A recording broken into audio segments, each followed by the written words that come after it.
আসসালামু আলাইকুম। আশা করি সবাই ভালো আছেন। আজকেও আমরা জিটিএম কন্টেইনারের আরেকটি গুরুত্বপূর্ণ এবং সবথেকে মনে হয় এটাই বেশি গুরুত্বপূর্ণ একটা ইস্যু, সেটা নিয়ে কথা বলব। তো এখানে আমি দেখতে পাচ্ছেন এক্সেলেন্ট কন্টেইনার কোয়ালিটি। তো তখন থাকবে যে আর্জেন্ট বা নিড অ্যাটেনশন, দেওয়ার পরে এখানে ভিউ 1 ইস্যু 2 ইস্যু থাকতেই পারে। আপনি জাস্ট ক্লিক দিবেন। ক্লিক দেওয়ার পরে ঠিক আপনার সামনে এরকম শো হবে। একটু খেয়াল করে দেখবেন, অ্যাডিশনাল ডোমেইন ডিটেক্টেড ফর কনফিগারের ডোমেইন। উপরেরটা হচ্ছে some of your page are not tagged. এই ইস্যুটা কিন্তু কীভাবে সলভ করতে হয় আমি এটা দেখাইছি, সো এটা নিয়ে কথা বলবো না। আরেকটা ইস্যু আছে যে গুগল ট্যাগ নট ফাউন্ড, সেটাও সলভ করা দেখাইছি। বাকি থেকে গেল additional domain detected for configure.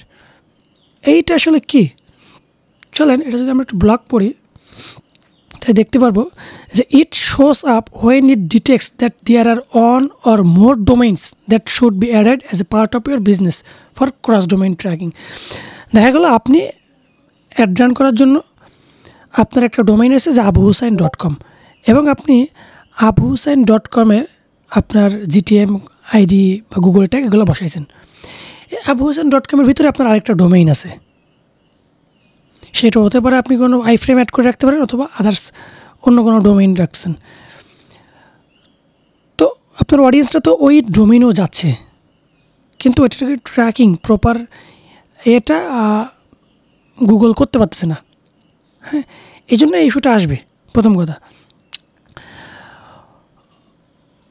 while they have message cover a specific page, this focus on other domain to ensure the user is tracked across all your domain. হ্যাঁ, যেটা বললাম সেটা আর কি। তো এটা মোস্টলি হয়ে থাকে যখন আপনি যে কনভার্সন লিঙ্কের যে ট্যাগটা আমরা ক্রিয়েট করি। যদি আমরা এখানে আসি, আমাদের যে ট্যাগটা আছে আমি একটু দেখাবো। এই যে কনভার্সন লিঙ্কের যে ট্যাগটা করলাম, হ্যাঁ, এই ট্যাগটা ঠিক এরকম থাকে, নো কনফিগার রিকোয়ার্ড। আপনারা যারাই গুগল অ্যাডসের কনভার্সন র্যাঙ্কিং করবেন তারা কিন্তু কনভার্সন লিঙ্কের ট্যাগ করেন এবং দেখবেন ঠিক এভাবে থাকবে। এটা যখন আপনি একটা ডোমেইনের জন্য করতেছেন, আর তখনই আপনার এই ইস্যুটা শো হবে। আপনাকে এই কনভার্সন লিঙ্কারের সঙ্গে আর যে ডোমেইন আপনি করতেছেন, আর যে ডোমেইনটা আপনার আছে আপনার ওয়েবসাইটের ভিতরে, সেই ডোমেইনটা অ্যাড করতে হবে এই কনভার্সন লিঙ্কারের সাথে, তাহলে এটা সলভ হয়ে যাবে। তো এটা আপনি ডিরেক্টলি এখান থেকে এসেও এই যে এনাবেল লিঙ্কিং অ্যাক্রস ডোমেইন, তো আপনি এটা অন করে দিয়ে এই যে অটো লিঙ্কিং এখানে দিয়ে দিলেন। সাপোজ abu.com এটা একটা আছে। এরপরে আপনার আর কি আছে, সাপোজ আরেকটা ডোমেইন আছে আমার abu.com-এর ভিতরে, যে এক্স অথবা ধরে নিলাম আমাদের শিমুল ভাই, শিমুল.com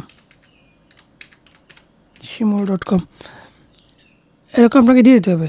সম্ভবত এখানে একটা কমা বসবে, দিয়ে আপনি যখন সেভ দিয়ে সাবমিট করে দেবেন এটা হয়ে যাবে।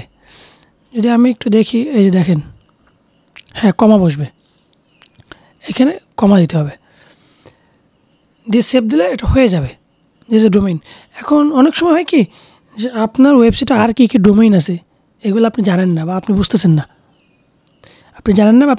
না, তখন ইজিলি এইখানে আমি দেখাই দিচ্ছি, কনফিগারের ডোমেইনে ক্লিক দিবেন।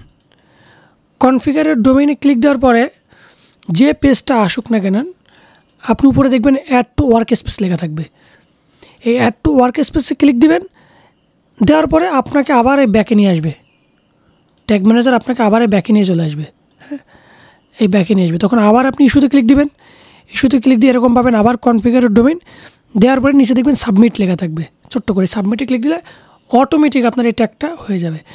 যেমনটা আমার কিন্তু আমি এইটাই করে নিয়েছি, আমার এই ট্যাবের জন্য সেমভাবে আমার ইস্যু দেখাইছিল, আমি অ্যাড কনফিগার করে নিয়েছি, অটোমেটিক আমার দেখেন ট্যাগে বসে গেছে, আমার নিজে কিছু করা লাগেনি। আমি যদি একটু আমার ট্যাগে যাই এবং আমার এই কনভার্সন লিঙ্কিংটা ওপেন করি, কনভার্সন লিঙ্কিংটা আমার এই জিটিএমে কিন্তু প্রবলেম দেখাইছিল, এবং দেখেন এটা অটোমেটিক এনেবল করে দিয়েছে। এখানে অ্যাকসেপ্টে ক্লিক দেবে, এখানে ফলস, এখানে কোয়ারি প্যারামিটার, দেখেন আমার 2টা ডোমেইন, হ্যাঁ আমার 2টা ডোমেইন অটোমেটিক করে নিছে। যদি আমি ম্যানুয়াল বসাতাম তাহলে হয়ে যেত, তো আমি ম্যানুয়াল না করে ওদের সাজেশন ভিত্তিক করে নিলাম। এবার দেখেন আমার কিন্তু এটা এক্সিলেন্ট হয়ে গেছে। তো আশা করি আমার কথাগুলা, যেহেতু আমি লাইভ দেখাইতে পারলাম না, কথাগুলো পয়েন্ট টু পয়েন্ট নোট করে রাখেন। যখন আপনার সামনে এই প্রবলেমটা ফেস করবেন, আপনি ইজিলি তখন আমার ব্যাপারটা বুঝতে পারবেন আমি কী বলছি। এভাবে আপনি সলভ করতে পারবেন। সবাইকে ধন্যবাদ। আসসালামু আলাইকুম।